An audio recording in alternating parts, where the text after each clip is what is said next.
எல்லோருக்கும் வணக்கம். இன்றைய பஞ்சாங்க நிலவரம்.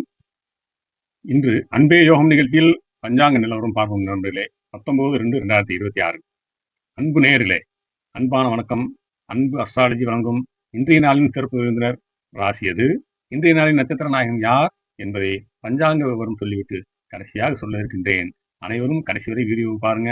உங்கள் அன்பு ஜோதிடர் சிவராஜ். அனைவருக்கும் இனிய வணக்கம். இன்று 2026ஆம் ஆண்டு பிப்ரவரி மாதம் 19ஆம் தேதி வியாழக்கிழமை. தமிழ் மாத கணக்குப்படி மார்ச் மாதம் 7ஆம் தேதியில் நாம் இருக்கின்றோம். குரு பகவானுக்குரிய புனிதமான இந்த வியாழக்கிழமையின் பஞ்சாங்க ரகசியங்கள் இப்போது பார்ப்போம். இன்றைய திதி நிலவரத்தை பார்த்தால் இன்று நாள் முழுவதும் திருதியை திதி நீடிக்கிறது. வளர்வரையும் 3ஆம் நாளான திருதியை திதி மங்கள காரியங்களுக்கு மிகவும் உகந்த திதியாகும். குறிப்பாக இன்று அக்ஷய திருதியை போன்ற ஒரு புண்ணிய பலனை தரக்கூடிய நாள் என்பதால் புதிய ஆடை ஆபரணங்கள் வாங்குவதற்கும் தான தர்மங்கள் செய்வதற்கும் மிகச்சிறந்த நாளாக அமைகிறது. நட்சத்திர நிலவரங்களை பொறுத்தவரை இன்று நாள் முழுவதும் போராட்டாத நட்சத்திரம் சந்திக்கிறது. குரு பகவானின் ஆதிக்கம் கொண்ட நட்சத்திரம் குருவுக்குரிய வியாழக்கிழமையிலே வருவது ஒரு அபூர்வமான குரு ஆதிக்கம் நிறைந்த அமைப்பாகும்.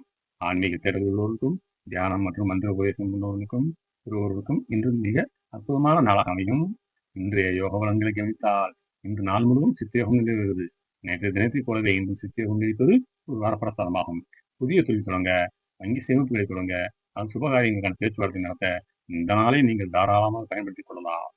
இன்றைய நேர கணக்கீட்டில் ராகு காலம் மதியம் 1:30 முதல் 3 மணி வரை, யமகண்டம் காலை 6 மணி முதல் 7:30 வரை அமைகிறது. சுப வேலைகளை திட்டமிடும்போது அந்த நேரங்களை தவிர்த்துக் கொள்ளுங்கள். இன்றைய சொல்லம் தெற்கு என்பதால் தவிர்க்க முடியாத பயணங்களுக்கு தைலம் அல்லது ஏதேனும் ஒரு தானியத்தை தானம் செய்வது நன்மையை தரும். மிக முக்கியமான ஒரு எச்சரிக்கை, இன்று கன்னிராசியிலிருந்து சந்திராஷ்டமம் நிகழ்கிறது. கன்னிராசியில் பிறந்தவர்கள் இன்று மற்றவர்களிடம் பேசும்போது அதிக கவனத்துடன் கணிவுடன் இருப்பது அவசியம்.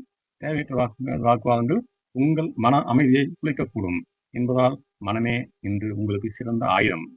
வியாழக்கிழமைக்கான இன்று குரு பகவானையும் தட்சிணாமூர்த்தியும் வழிபடுவது உங்கள் வாழ்வில் சுபிட்சத்தை உண்டாக்கும்.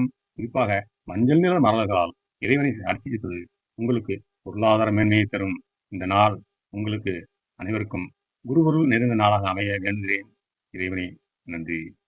நண்பர்களே, 19/2/2026 நேர்களே, இன்றைய நாளின் சிறப்பு விருந்தினர் ராசி தனுசு ராசி. காலச்சக்கரத்தின் 9ஆம் பாவம், இறையருள் பெற்ற பாவம். இன்று உங்கள் பாக்கிய தேவதை கண் திறக்கும் நாள். தெய்வருள் இன்று உங்கள் பக்கம் இருக்கிறது. தந்தை அல்லது பெரியவர்களின் ஆலோசனையால் ஒரு பெரிய சிக்கலில் இருந்து மீள்வீர்கள். ஒரு நீண்ட தூர பயணம் அல்லது ஆன்மீக தொடர்பு உங்கள் மனதை அமைதிப்படுத்தும். நண்பர்களே, அன்பு தனுசு ராசி நம் நேரிலே குறித்தப்பாத அன்பு. நீங்கள் உன் இலக்கு உரியதாக இருக்கட்டும். தோல்வி என்பது வெற்றியின் தாமதம், அவ்வளவுதான். நீ செய்யும் ஒவ்வொரு தர்மமும் உன்னை காக்கும் கவசம். நம்பிக்கையோடு அடியெடுத்து வையுங்கள். மலையிலும் உங்களுக்கு வழிவிடும். நீங்கள் உண்மையின் பக்கம் நின்றால் உலகமே உங்கள் பக்கம் நிற்கும். நண்பர்களே, அன்பு நேயர்களே, இன்றைய நட்சத்திர நாயகன் சுவாதி நட்சத்திரம். நரசிம்மரின் வேகமும் அனுமனின் பக்தியும் கொண்டவரே, காற்று ராசியில் பிறந்த உங்களுக்கு வெளிநாட்டு யோகமும் பிரமாண்டமான பணவரவும் உண்டு. நீங்கள் நினைத்தால் இணையத்தையும் அசைப்பீர்கள். ராகுவினர்களால் திடீர் சுகங்களை உங்களை தேடி ஓடி வரும். சுவாதி முத்து என்பார்கள். சிப்பியில் விழும் மலை துளி முத்தாவது போல் நீங்கள் மற்றவர்களுக்கு தனித்து தெரிவீர்கள். அரிய திறமைகளையும் அமைதியான குணத்தையும் கொண்ட நீங்கள் ஒரு முகத்தை போல போற்றப்படுவீர்கள். இன்றைய நாள் சிறப்பு விருந்தினராக தனுசு ராசி நேயர்களே, இன்றைய நட்சத்திரமாக அமைந்த நட்சத்திர நாயகன் சுவாதி நட்சத்திரத்தில் பிறந்த அன்பு நேயர்களே, இந்த வீடியோவை பார்த்துக் கொண்டிருக்கும் தமிழ் அன்பு செல்வங்களே, அனைவருக்கும் என் மனமார்ந்த நன்றி. இரவு நாளால் எல்லோரும் நன்றாக இருப்போம். நாளை சந்திப்போம்.